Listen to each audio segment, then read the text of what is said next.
因为父亲的死，他遭到 NBA 球队的拒绝，身边的人曾一度怀疑他能不能活过30岁。31岁生日的那天，他长舒了一口气。他就是尼古拉斯·巴图姆，一个从小就活在质疑中的男人。3岁那年，巴图姆跟着妈妈到现场看父亲的比赛。老巴图姆在一个回合中被犯规，当走上罚球线后，老巴图姆毫无征兆的就倒在地上，再也没有醒来。巴图姆眼看着父亲就这样倒在自己的眼前。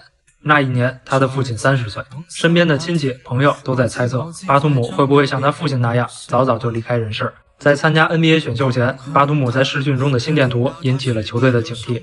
有人问他家里是不是有遗传病史，联盟也因为这一因素在选秀名单上给巴图姆打上了大红叉。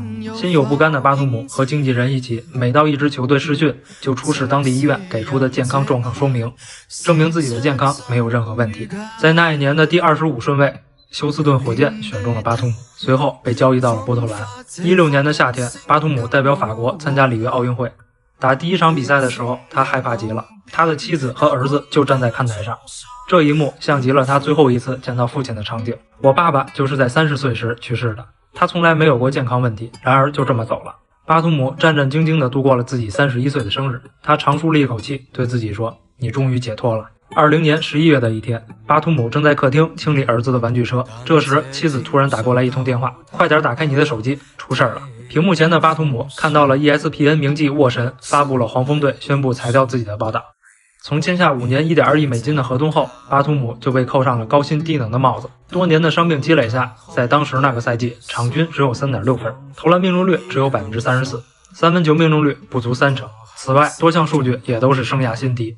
当时的巴图姆也曾向球队提出，自己可以让出主力位置，帮球队带新人。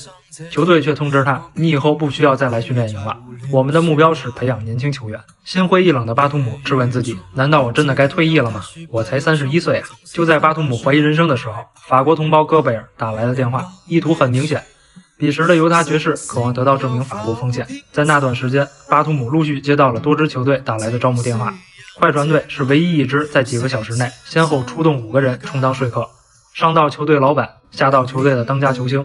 巴图姆被告知，我们需要你，不是在板凳席上，而是在球场上。没有人会拒绝这样的邀请。